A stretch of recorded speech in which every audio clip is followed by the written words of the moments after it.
This program contains graphic material, including offensive language. Viewer discretion is advised. It was just about killing, killing, killing. No Miami gang is more violent. You might get your head blown for an ounce of coke. Or more brutal. There was a point where you could not bump into me without me hurling a blow. You couldn't look at me funny. They get pleasure in talking about how someone's mother watched their kid die, and how funny that is. They're proud of their Haitian heritage, but their cruelty has no limits. You torture your loved ones to try to make the parents talk. And if violence doesn't work, they'll call on the dark power of voodoo. A lot of people has been taken out through black magic. They call themselves Zopound, Haitian to the bone. We won't let nobody come in our hood and take over and think they're gonna run over us. Zopound, man, I'm everywhere, man. In the jungle, you gotta kill to eat.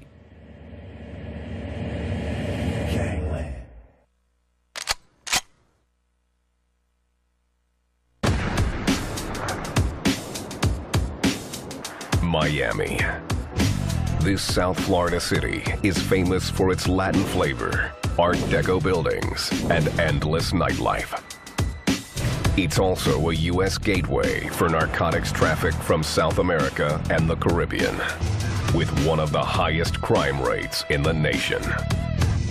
Since the 1980s, much of Miami's violence has centered in Little Haiti, a poor neighborhood 3 miles north of downtown. I mean, it's not a neighborhood you would want to raise your child in. I mean, you know, every day you're hearing gunshots around, people getting killed. This neighborhood is home to some 40,000 Haitian immigrants and has been overrun with drugs, gangs, and carnage. That's kind of like why they call Little Haiti Little Vietnam. There's war out there, man. There's war out there for real. And it's all because is trying to eat. March 5th, 1997. The freighter L'Arche Dende, en route from Haiti, arrived in Miami and moored. A group of 6 gangsters hid near the pier. One of them was Macazo, a local rap artist well known in Miami's Haitian community.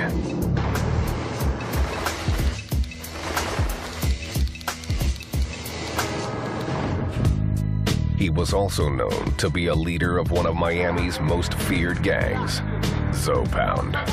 He's a little dude. He's about 5'8", but he's standing every bit of 6'7", 6'9". It's his heart. Ain't nobody messing with Mac. In the dark hours of the night, Macazo and 5 other members of Zopound ambushed the crew and forced them to the back of the freighter. They brutally beat and robbed the sailors. One man was pistol whipped into a bloody pulp. Robbing the ship's crew wasn't the gang's ultimate goal. Zopound's target was cargo they believed was hidden deep within the ship's hull. Better than robbing a bank. I ain't talking $2,000. We talking about units. If torture was necessary to get what we came to retrieve, we did what was ever necessary. Remember, we wasn't coming for, you know, a couple of $1,000s worth of coke. We was coming for a couple of million.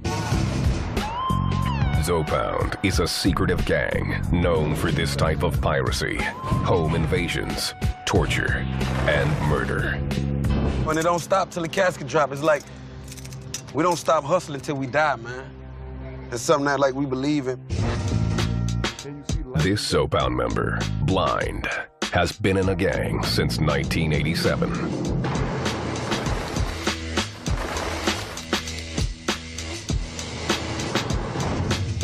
I had a shootout when I was 12 with some dudes in the projects.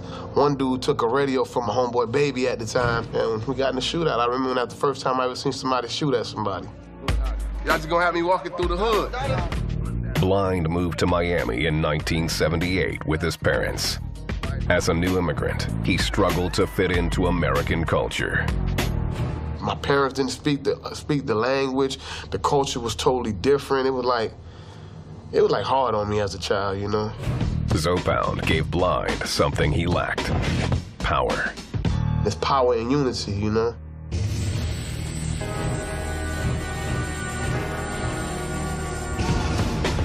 There's also power in secrecy. Zopound is mysterious by nature. Most members won't admit to being part of a gang and claim to be a movement promoting Haitian pride. Call it what you want. You know, everybody, it's just a form of identity. That's how they identify it as, whatever. But there's no truth to that. You know what I'm saying? They label us a gang for coming together for something positive, for a movement to help the people. I mean, I know where I stand. I know I'm not a part of no gang. 33-year-old Macazo is thought to be a leader in Zopound. He says that's only partly true.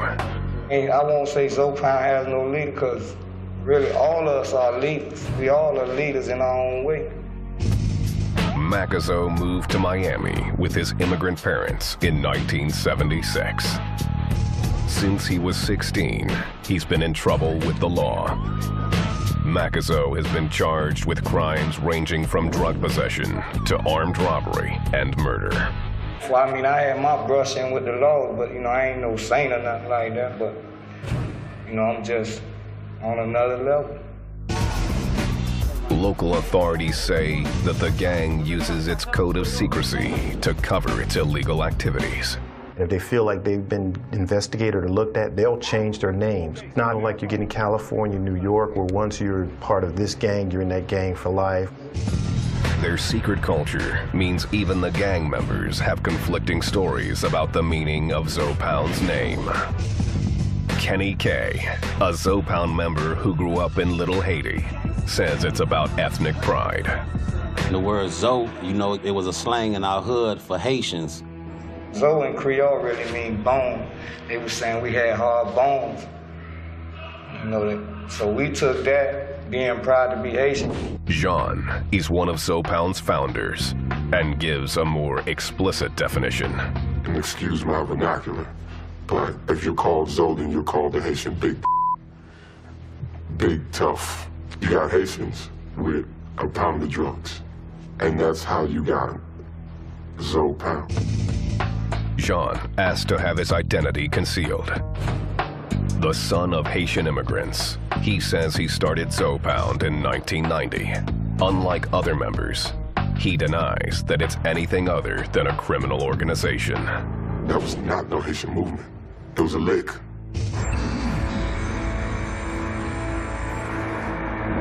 We went, we hit, we got the money, we got some guns, we had some drugs, we was off the chain. You want to call it a movement? What we did? We just was trying to get paid. Zopound developed a ruthless reputation over the years. Their specialty became a new form of piracy. Haitian ships were sometimes known to smuggle large quantities of Colombian narcotics, including cocaine and heroin, into Miami. Their gateway was the Miami River, a winding 6-mile stretch that runs out of the Everglades, southeast through the city into Biscayne Bay. The Port of Miami is at the mouth of the river. Its narrow inlets make it easy for smugglers to travel upstream and slip virtually unnoticed into any of the hundreds of private docks. These smugglers worked hard to conceal their shipments in order to stay a step ahead of U.S. Customs. They put it in the boats and well it and like that. You're talking about hundreds of thousands of dollars in cocaine. Some local Haitian dock workers were part of the smuggling rings and were willing to tip off Zopound for a price. You got the old Haitian man, we call him the Haitian Poppy. He tell you what's going on, he give you the format, you know, how to go on, how many people on there, and he even tell you specifically where's that. You from Miami, you know The boats come in, the boats getting robbed, they getting touched.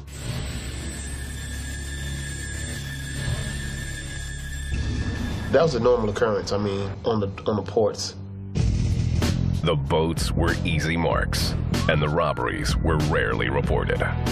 Who's going to call the police and say, well, I've been ripped off for, a ton of cocaine or 1,000 pounds of cocaine? In the late 1990s, Miami police realized what was going on and began to crack down. They confiscated nearly 1,300 pounds of cocaine from one freighter alone. The increased police scrutiny made Zopound even more secretive and ruthlessly violent. One of the things with the boat invasions where they were killing the people on the boat so that there would be no witnesses. When Macazo and the other Zopound members raided the L'Arche Dende on the night of March 5th, 1997, they were hoping to hit the jackpot. The perfect robbery had one problem, though. The ship's captain was unaccounted for. Miami. Many call it the capital of Latin America and the Caribbean. Some 100,000 Haitians call the city home. Zopound, one of the city's most notorious gangs, was started by Haitian immigrants steeped in a culture of violence. There was no rules when we was dealing with, there's no rules in war. These immigrants are refugees from the poverty, disease, and repression of their native country. Haiti is the poorest country in the Western Hemisphere. Some 80% of its people live below the poverty line. Barely half its population is literate. And the national AIDS rate is the highest in the West, up to 13% in some areas. People are victims of the social and economic injustice. Anyone who talked about Haiti and say, well, they talk about the poverty that exists there. Miami's first Haitian immigrants fled in the 1970s to escape the murderous dictatorship of Francois Papadoc Duvalier. The refugees crowded onto old, unsafe boats and attempted to make the harrowing 700-mile trip from Haiti to South Florida. There were successive boatloads of refugees arriving here, fleeing the country, fleeing the brutality, fleeing the uncertainty, feeling the political repression. Those who didn't drown or weren't turned back by the U.S. Coast Guard settled mainly in the Miami metro area. They ended up in low-income neighborhoods, including what would become Little Haiti. Out of all the immigrants, I guess society pushed us to the lowest of the low. In the early 80s, most Haitian immigrants were unskilled laborers who had to work 2 or more jobs just to meet basic family needs. I mean, it was rough on them, minimum wage, struggling to keep food on the table, pay rent, sometime behind on rent. You know, it was rough. I ain't had too much money and we was living like in a little shack, you know what I'm saying? Red Eyes joined Zopound while in his early teens.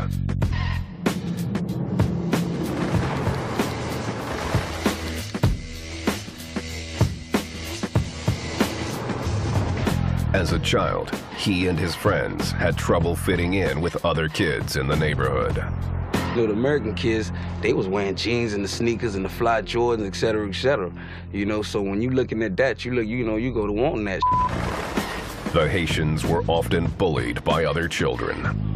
They catch a vulnerable Haitian person that's walking to or from class or to or from school, and a mob of kids will jump on them for no reason at all. See, in those days, because of those things was happening to Haitians on Fridays, they called Haitian Fridays, they would jump the Haitians. Jean remembers one fight when he was 12. I was in the lunch line, and a kid decided to skip me. He was a bigger kid, so he kind of did me up really well. But I stood there and I fought toe-to-toe. And I got hurled.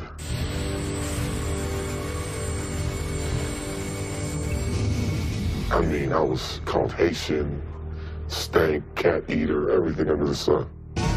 Jean and his friends realized they were tougher together than alone. In 1990, they formed Zopound. Zopound was created my 11th grade year because now you run the risk of you getting jumped. Those people put their minds together and formed a unit and said, we're not gonna go down like that. We ain't finna let these people take over us and make us no slaves. You know what I'm saying? Zopound was the most powerful of many Haitian gangs that formed in Miami, all loosely organized around their neighborhoods. They called themselves cliques. Their goals were simple. Most of them, it was to get respect. To get respect and to get power and to get money. Money brings power also, you know what I'm saying? And that's what we was about, getting money. Zopound figured out a surefire way to get that money, selling narcotics. I sold crack all my life, ever since I was 11 years old. While the other young boy was trying to, in the park, playing football or baseball, I was on the streets getting money. The gang started to hang out on Northeast 56th Street and 1st. They dubbed their headquarters the White House. We right here in Little Haiti, 56th and 1st, in front of the legendary White House where we used to hustle. Like I used to tell you, you know, hustle. Sell a little weed, sell a little everything we can get our hands on, you know what I'm saying? See, when you want to come find Zopound, come to the White House. You got any problem with Zopound? Come to the White House. Anything that went place in Little Haiti before it went down, they had to come to the White House. Plain and simple. Believe that. We was young, fresh, swagged out. You know, we had our donks.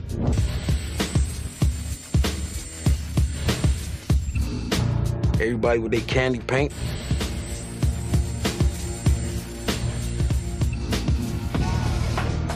In Haiti, Francois Duvalier's dictatorship had ended with a violent overthrow. By 1990, the country was a democracy and had elected a president, Jean-Bertrand Aristide. Then, in 1991, a military coup drove him out, and a second wave of Haitian immigrants flooded Miami. Many didn't speak English and had to rely on their children to translate. The person that was doing your translating were the kids. And they only told their parents what they wanted to tell them. The children soon realized they were in control. Some joined Zopound, which was turning from a group of dealers and thieves into hardcore gangsters. We had muscle to do whatever we wanted to do in the hood. We was in stealing cars and change the serial number, sell them. We didn't even rob banks, man. 94, 95 was when Zopound then became what you would call an official, recognized gang of killers. Jean quit Zopound, convinced its primary goal was no longer to make money, but to commit murder. In his mind, the force behind the change wasn't rebellion, but the gang's deepening involvement in the drug trade. We went from the weed to mixing. At the time, we called it bulk.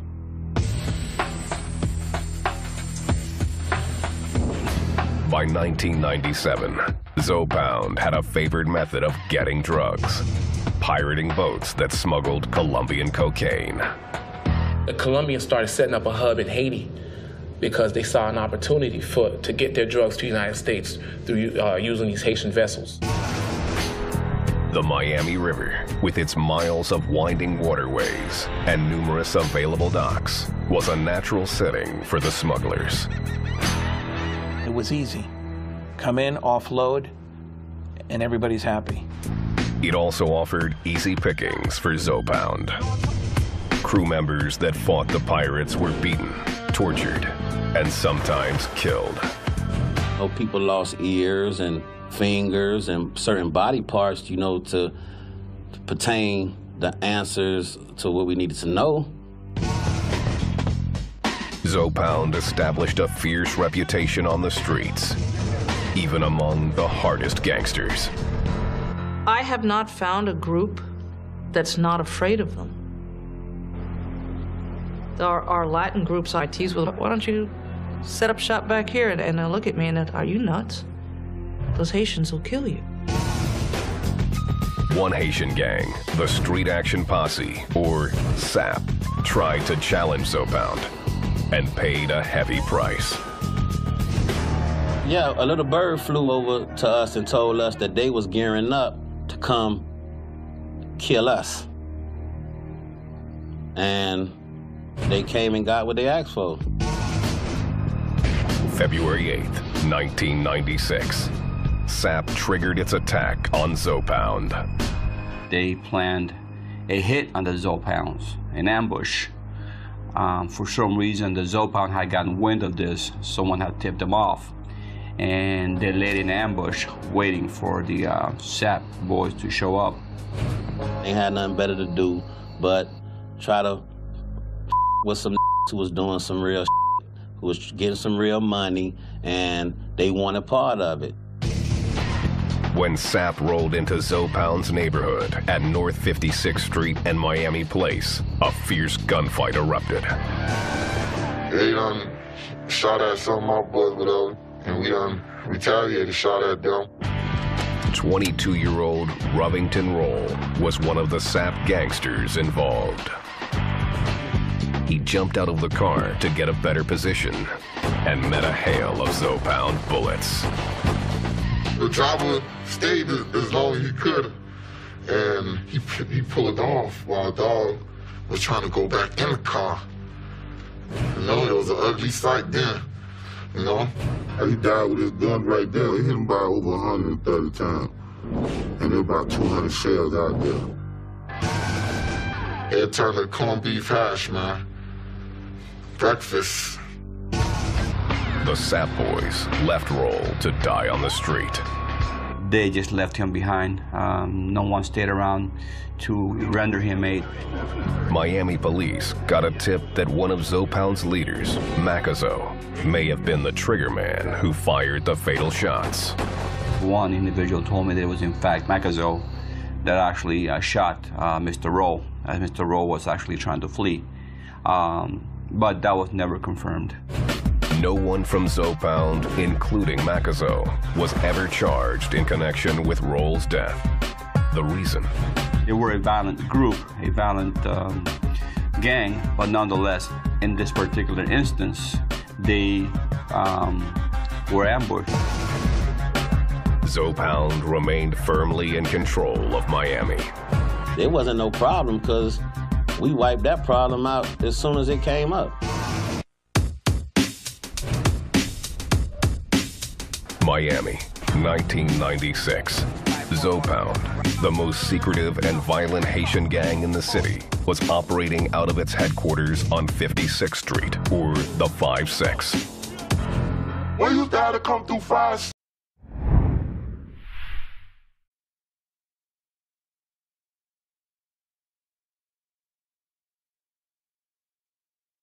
You had to put your window down to identify yourself. If not, your get shot up, and you couldn't ride around 2 times.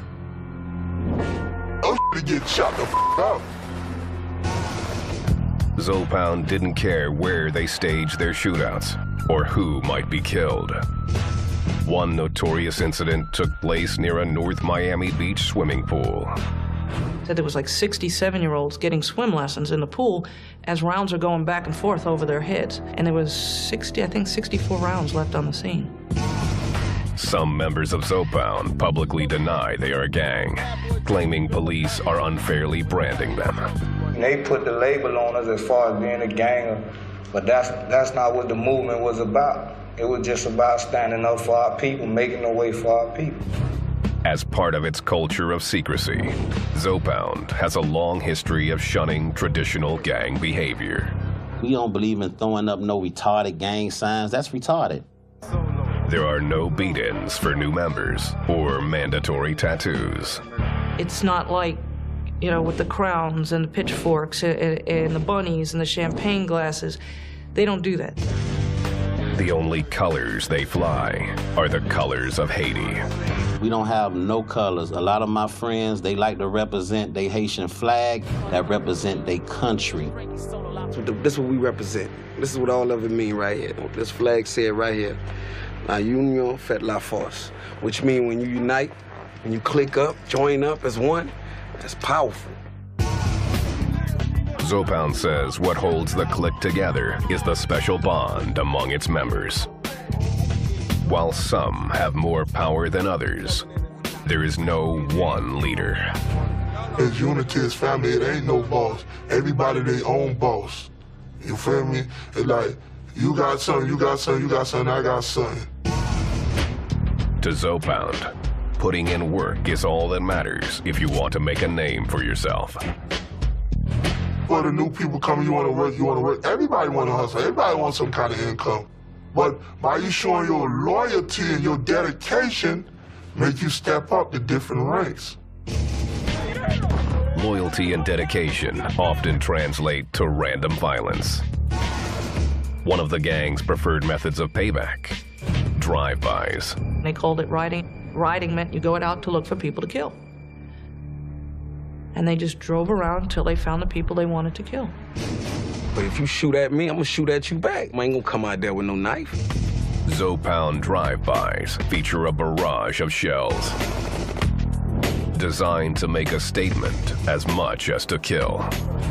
All day gunplay. And I just been seeing police come picking up shells of bullets. And not one bucket, not two buckets, but 3 filled buckets with none but shells. Everybody, including the driver, has a gun. Everybody has to shoot. Everybody has to empty their gun. That makes everybody just as guilty. The gang stocks a huge cache of automatic weapons, including choppers.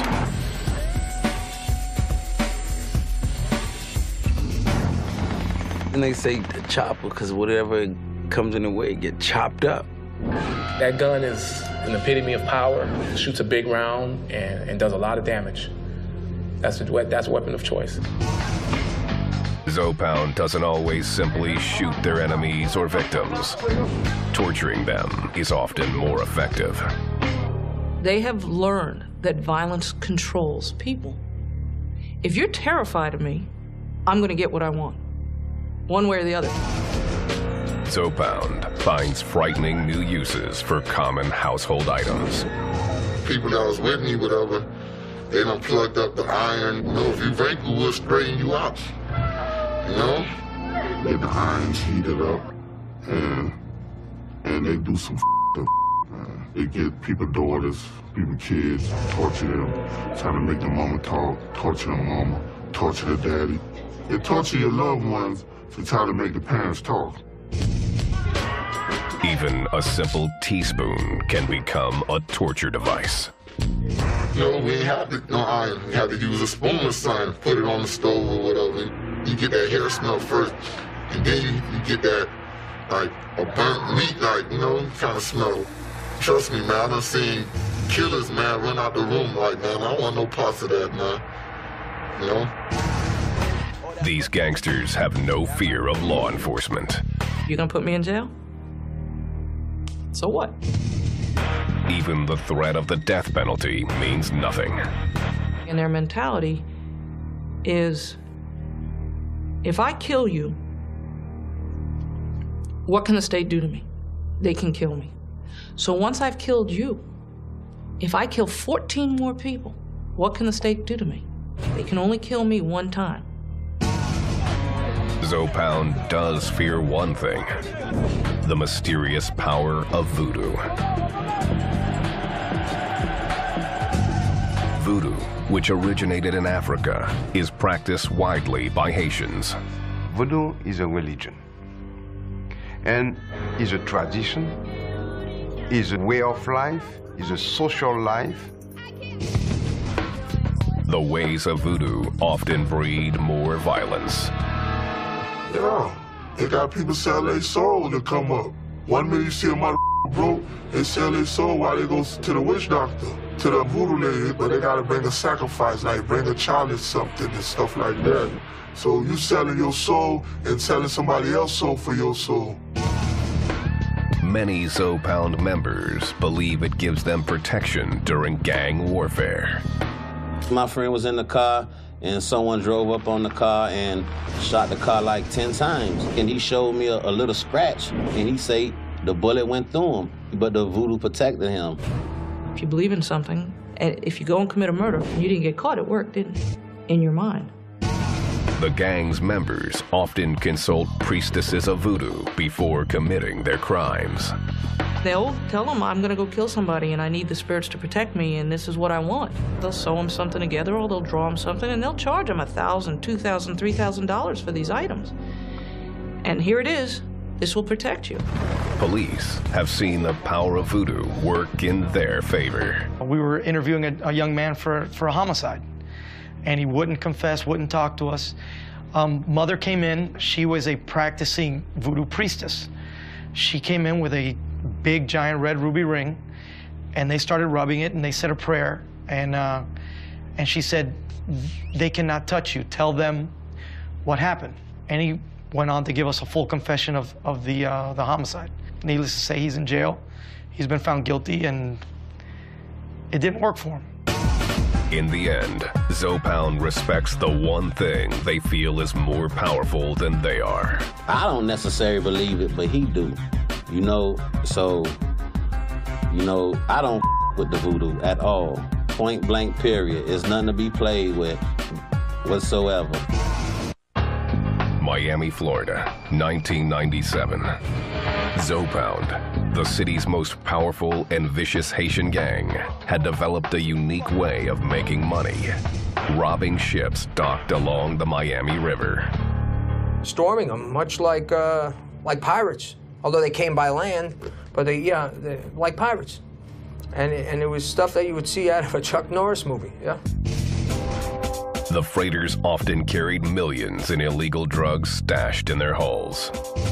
Gangsters in Haiti would tip off their counterparts in Miami. So the tip, it'll come here, so all you need is the name of the boat. And then once it get here, then you gotta wait the custom go on there and clear it.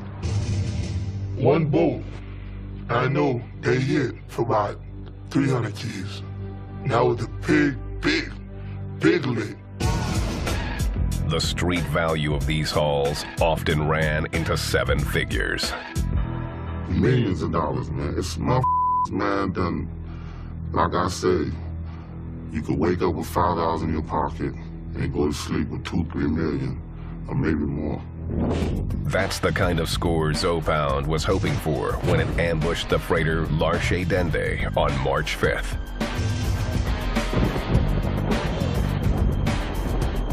Six Zopound gangsters forced their way onto the ship.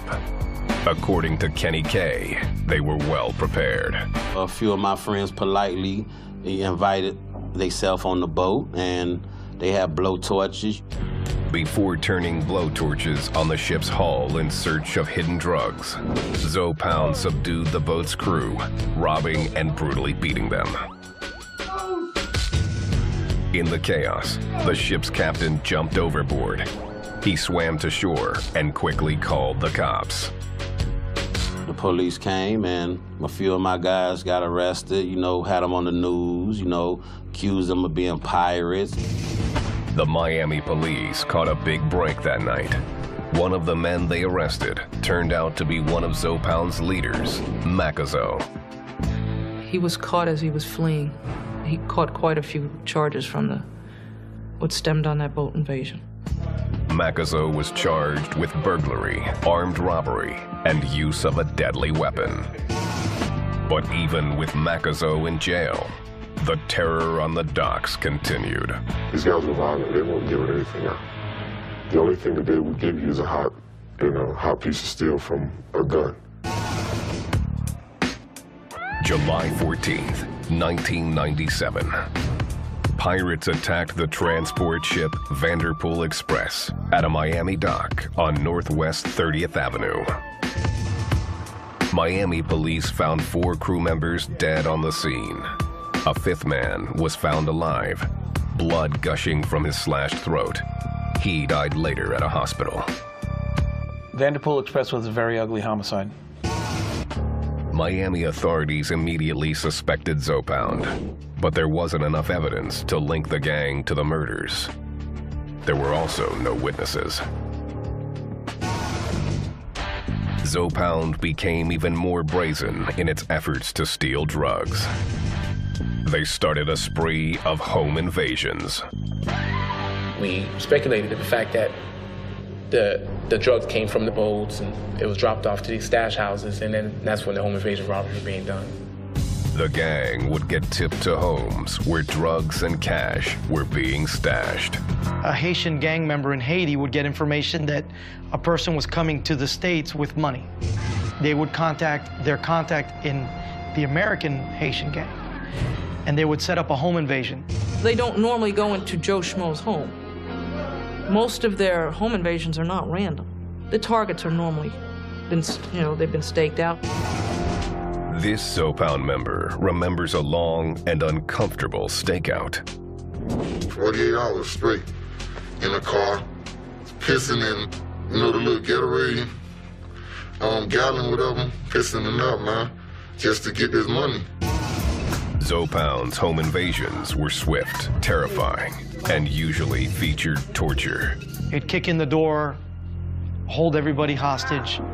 There was people sleeping, wake them up, tie them up, cut off the phone lines, whatever, put them in separate rooms, and ask each of them, where's that? The gang's tips weren't always accurate, but they thrived on blood and violence and showed no mercy to their victims. They would go to this house and do this home invasion, torture these people, and sometimes even commit a homicide, and the people in this home are totally innocent, had nothing to do with nothing. One innocent victim was a 45-year-old father named Fred Benoit. On December 22nd, 1998, Miami PD was called out to his home. In the middle of the night, they cut his phone lines, came to his home, forced their way in, and shot him. The man's teenage daughter had shielded her younger brothers in another room while the intruders ransacked the house. When police showed up, the men took off empty-handed. My information that I received on this victim, he was never involved in any illegal activity. He was just a hardworking man who provided for his family. Again, the cops suspected Zopound was behind the attack. I don't know nobody who did that to nobody.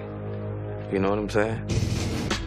The police kept running into another obstacle with their investigations. No one from the community was talking.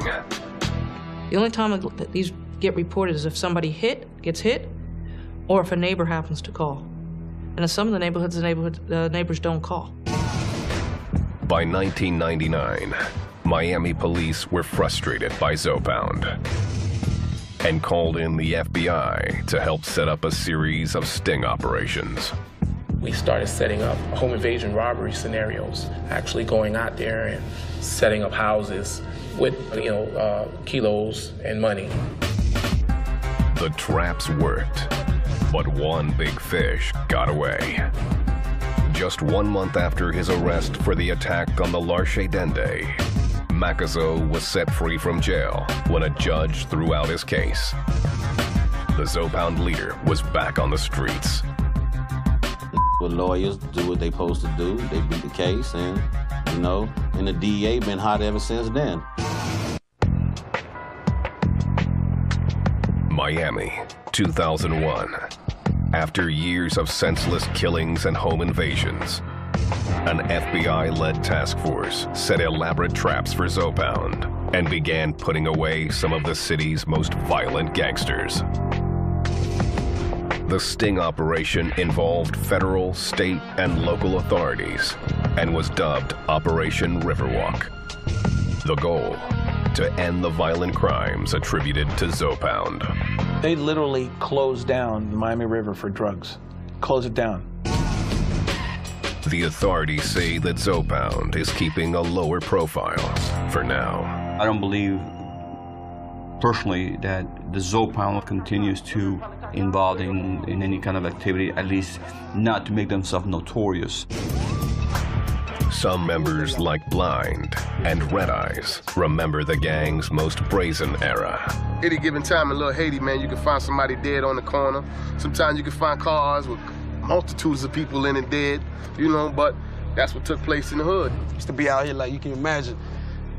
All that from down there all the way around this corner. All the candy painted Chevys all across the street, all over here, everywhere. We was the police out here. We was the law. Today, Miami police make their presence known in troubled areas like Little Haiti. We go into the worst gang neighborhood that we know, and we just walk the neighborhoods. Drugs and guns are still very much a part of the Miami scene. We're down here in Little Haiti off of 58 and Northeast 2nd Court. The city had received some information that this was a drug house and that they had AK-47s. Officers don't hesitate to stop suspected gang members in Zoe Pound's stomping ground. There was a vehicle across the street over here with somebody standing outside, too, by the house. And they stopped them. When they searched them, they found cocaine and marijuana. That's what we found so far. So 2 bags of powder cocaine and a little bit of marijuana residue. With Zoe Pound keeping a lower profile, the criminal activity in Little Haiti seems to have decreased.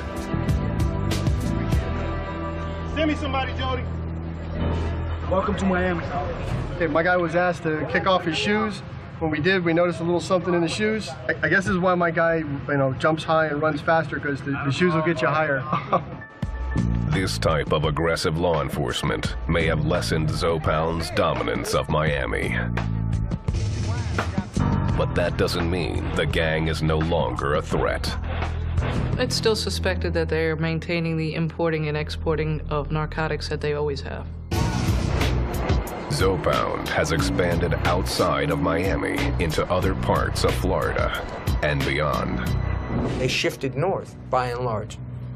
And we just have to keep an eye out and an ear open for the fact if they start mobilizing again and start picking up back in the city. Mickey's not safe anymore. Mickey Mouse, they're taking up over Orlando. My guys are getting arrested in Georgia, in Alabama, in New York. They go where their business takes them. No, y'all saw that YouTube. I told you, Zoe Pound ain't local. We nationwide. The gang's founders also say Zoe Pound has expanded to more legitimate pursuits, including music. I got a hot new album coming out pretty soon. Look forward to that. My chain glow like a red-nosed reindeer. I can poke rosé on the float. Ain't a thing here. Red Eyes now has a rap career and has recorded with some of the biggest stars in hip-hop, including Lil Wayne. Blind runs a music label called Zoe Pound Entertainment. We in the entertainment industry now, and we all over. We trying to do internet. We trying to do movies. We into making money now, real money, legal money. One of Zoe Pound's leaders, Macazo, has been occupied with legal issues. Though the charges associated with the Larche Dende raid were dropped, he found himself in the slammer again. This time, it was for attempted murder in a drive-by shootout just north of Little Haiti. He was convicted and sentenced to life a year later. Macazo and his lawyers are seeking a new trial. I will be back out there. Just not a lay down type. This is a situation where I gotta fight. I'm fighting for my life. His boys claim he was set up and wear Free Macazo shirts in his honor. Mac was railroaded. He's the most notable face of Zoe Pound. So that's how Mac got caught up in his situation, and that's why we have Free Macazo t-shirts, because we felt he was wrongly accused. The man out here play a big part in this music industry, trying to do positive things, and some other bullshit, they pull his name in it. It's like up how the system is, Zoe Pound members say it's just another chapter in a life that has been misunderstood. For them, the name has and always will be about pride. Things near. Streets embrace me like I claim him. I got married to the game. If it wasn't for the streets, we wouldn't be Zoe-Pound. If it wasn't for the music, we wouldn't be Zoe-Pound. So it was one. Like that mentality is what built us to what we are right now. To be a Zoe-Pound, man, that's one of the realest things to be. One of the realest.